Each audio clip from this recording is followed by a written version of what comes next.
अस्सलाम वालेकुम दोस्तों, मेरा नाम अरफात मीर और आप देख रहे हैं एजर इलेक्ट्रिक।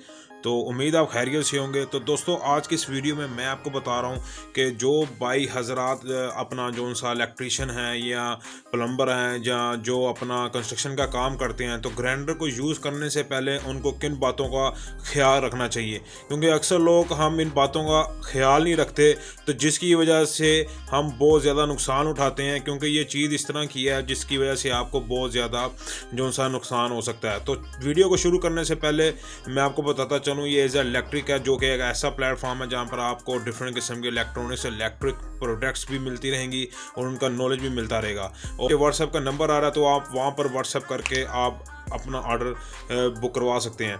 तो दोस्तों, चैनल को सब्सक्राइब करें और वीडियो को आगे शेयर लाजमी करें।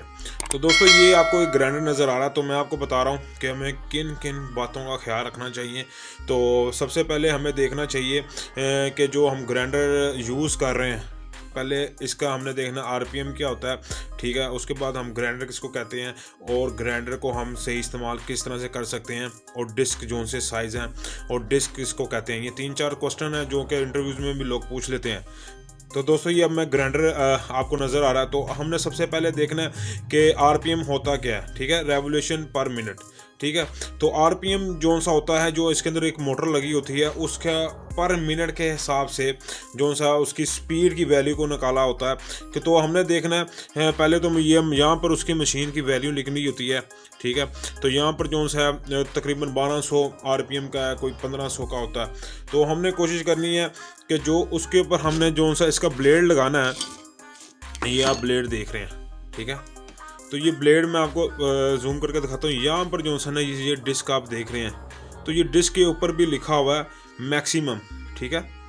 ये मैक्सिमम 15200 आरपीएम लिखा हुआ है, ठीक है, ठीक है। यानी कि इतने आरपीएम तक जो भी है मोटर 12,000 की है, 13,000 की है, जितने की भी है, आपने कोशिश ये करनी है कि जितने की आपके पास ये ग्राइंडर मशीन है, यहाँ पर लिखा होता है, उसकी डिटेल आप पढ़ेंगे ना, तो यहाँ पर सारा लिखा होता है, तो उसी हिसाब का आपने ये लेना है, ठीक है। एक मिसाल के साथ बताता हूँ कि अपना मोटरसाइकिल चला रहे हैं, ठीक है। अब उसके ऊपर आप गाड़ी का टायर नहीं लगा सकते, ना गाड़ी के टायर के ऊपर बाइक लगा सकते। तो इसी तरह इसको भी आपने ये ब्लेड को, क्योंकि सारी चीज़ इसी के ऊपर है, ठीक है। तो आपने ये कोशिश करनी है कि जितने आरपीएम की ये है, तो थोड़ा सा ऊपर नीचे हो जाता है, ठीक है। तो आपने ब्लेड भी उस हिसाब से लेना है।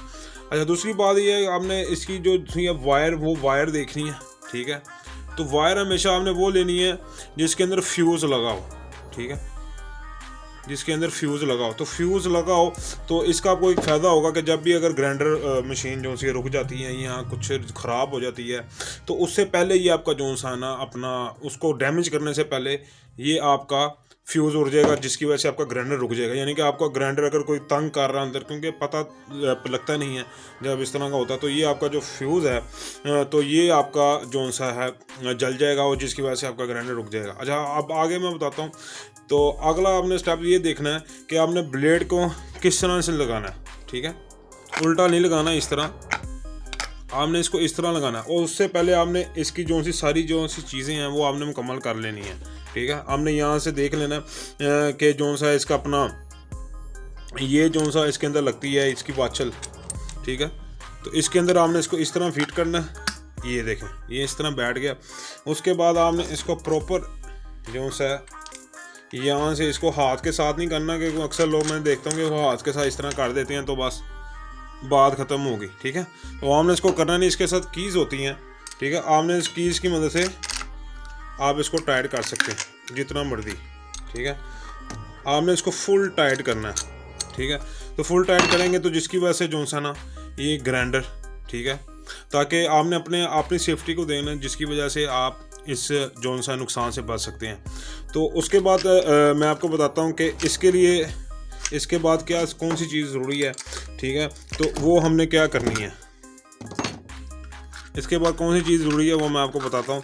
तो सबसे ज़रूरी है सेफ्टी गार्ड, ठीक है। तो ये सेफ्टी गार्ड जो सा है इसके लिए बहुत ज़रूरी है, ठीक है। इसको आपने जब भी लगाना है, जब भी चलाना है, मैंने देखा अक्सर सिर्फ ग्राइंडर लगी होती है, ये सेफ्टी गार्ड कोई लगाता नहीं है। ये एक ऐसी मिसाल है कि आप बाइक चला रहे हैं तेज़, ठीक है, तो जहाँ पर भी आप जा रहे हैं आपको हेलमेट पहनना ज़रूरी है, हेलमेट से क्या होगा, आपका जो दिमाग है अगर खुदा ना खास्ता एक्सीडेंट भी हो जाए तो वो आप बच सकते हो, ठीक है। तो इसी तरह ये सेफ्टी गार्ड है, अगर खुदा ना खास्ता ब्लेड टूटेगा भी, ठीक है, तो ये सेफ्टी गार्ड में ही इसका जो सा है जो अपना सेफ्टी गार्ड इस यहाँ पर लगेगा तो आपकी बचत हो जाएगी, ठीक है। तो ये सेफ्टी गार्ड जो है ना, इसका इस्तेमाल आप लाजमी करें, ठीक है।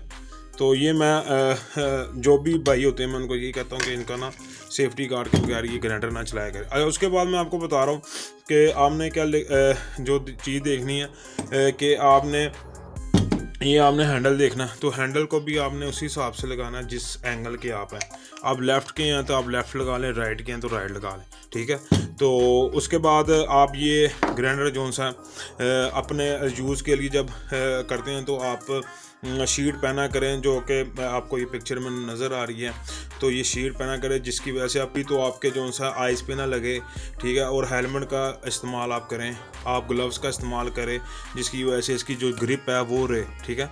तो ये कुछ कंपोनेंट्स होते हैं, कुछ चीज़ें इस तरह की हैं जिसका आपको ख्याल रखना चाहिए, क्योंकि ज़िंदगी एक नेमत है, तो इस नेमत को आप ज़ाया मत करें, क्योंकि ज़रा सी नाअहली की वजह से आप ये देख लें तस्वीर में तो इस तरह का आपका हाल हो सकता है। तो वीडियो पसंद है तो इसको लाइक और शेयर लाजमी करें। तो इंशाअल्लाह ताला नेक्स्ट वीडियो में आपसे मिलेंगे, तो देखते रहें आप एज़र इलेक्ट्रिक। अल्लाह हाफिज़।